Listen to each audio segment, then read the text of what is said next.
les aires, qu'on appelle aussi superficie, et parfois, comme tout le monde, surface. Nous avons défini les aires à partir de celle d'un carré de 1 mètre de côté. L'aire d'un carré de 1 mètre de côté est par définition ce qu'on appelle 1 mètre carré. C'est noté comme ça, 1, un petit m qui veut dire mètre, et le 2 au-dessus qui veut dire que ça va être multiplié par lui-même. Et on lit 1 mètre carré. Comme dans un carré de 1 mètre de côté, il y a 100 fois 100, c'est-à-dire 10 000 carrés de 1 cm de côté, on obtient tout de suite que 1 mètre carré, c'est aussi égal à 10 000 fois 1 cm carré. Ensuite, on a vu l'aire d'un rectangle. L'aire du rectangle bleu, ici, c'est 4 cm multiplié par 2,5 cm. Ça compte en fait le nombre de carrés de 1 cm carré. Il y en a 4 fois 2,5. Et ça fait en fait, c'est l'équivalent de 2 carrés. Donc en tout, ça fait 10 cm carrés, si nos carreaux ici ont 1 cm de côté. D'une manière générale, l'aire d'un rectangle, même s'il est incliné, est le produit de sa longueur, mettons que c'est ceci, par sa largeur qui est cela. Donc on a R égale grand L multiplié par petit l. Pour l'instant, c'est des révisions. L'aire d'une surface, qui est la réunion de deux ou même plusieurs surfaces qui ne se chevauchent pas, évidemment, est la somme des aires. Ainsi, ici, l'aire de la figure en orangé, qui est la somme de deux rectangles, eh bien c'est l'aire du premier, qui est 8, plus l'aire du second, qui est 4, et là aussi c'est 10 cm carrés.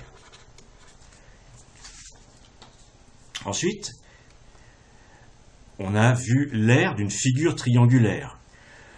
Prenons un triangle quelconque, et puis je l'ai représenté autrement que d'habitude, c'est-à-dire où BC est en général horizontal et A au-dessus, peu importe.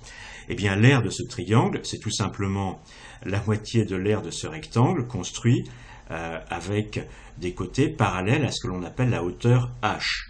Donc l'aire du triangle, c'est la moitié de l'aire de ce rectangle, puisque de chaque côté on prend la moitié. C'est donc égal à la base multipliée par la hauteur divisé par 2. C'est la formule générale de l'aire d'un triangle. Bon, ensuite, on a fait des exercices sur l'aire de figure quelconque avec des côtés anguleux. Prenons un exemple simple. Ici, l'aire de cette figure en vert, eh bien, ça va être d'abord l'aire de ce rectangle-ci, qui a 8. Ensuite, je compte ceci 1 et 1,5. Donc, plus 1, faisons ça proprement, plus 1, plus 1,5. J'en suis ici. Plus 1, encore plus 1,5. Et il reste encore ce demi. Alors, je fais 8 et un 9.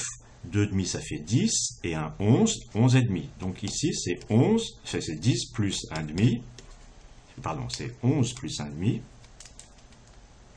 ce qu'on note aussi 11,5 cm². Il faut naturellement se sentir à l'aise avec ce genre de calcul, mais il n'y a pas beaucoup de mystère là-dedans. Alors nous, on va être un peu plus ambitieux, on va s'intéresser à des aires de surface délimitées totalement ou en partie par des courbes. Et étonnamment, on sera souvent capable de les calculer.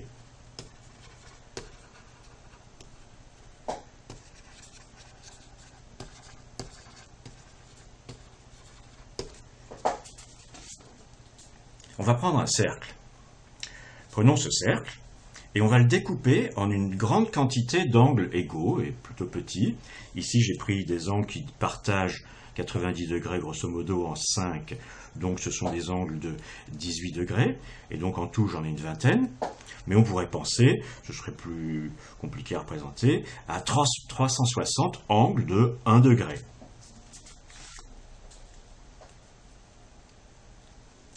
Alors, on va s'intéresser à l'aire de chacun de ces triangles. Eh bien, l'aire de chacun de ces triangles, c'est sa base multipliée par sa hauteur divisée par 2. Dans mon dessin, il y en a 20 de triangles comme ça, avec cette base petit a. Donc, la surface du cercle est presque 20 fois a multiplié par h sur 2.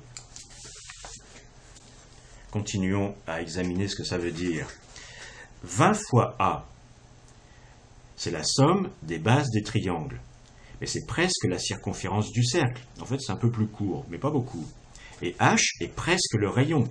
Donc, eh bien, on obtient à peu près 20a multiplié par h sur 2. C'est à peu près le rayon multiplié par la circonférence du cercle.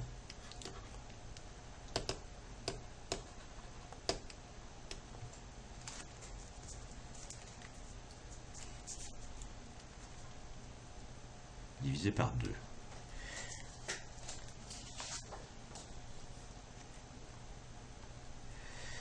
En découpant suffisamment finement, on s'approche aussi près qu'on veut de la surface du cercle.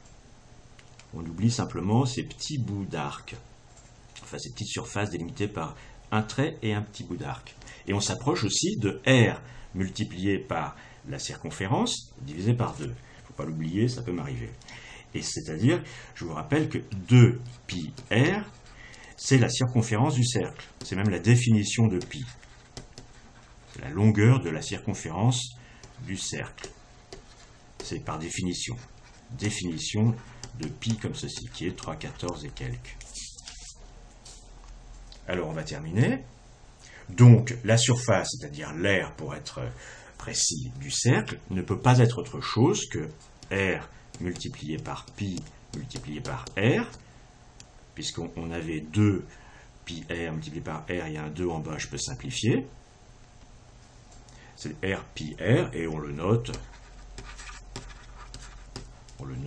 pi r2. Ça veut dire pi multiplié par r multiplié par r. R avec un petit 2 au-dessus, ça veut dire r multiplié par lui-même. C'est un résultat très important. On n'est plus limité aux figures avec des droites et des angles, qu'on a toujours découpées en triangle ou en rectangle pour calculer la superficie. On a établi que la surface d'un cercle de rayon R et S est égale à pi R2. Une chose que vous avez appris à l'école primaire, mais là, on vient de le prouver.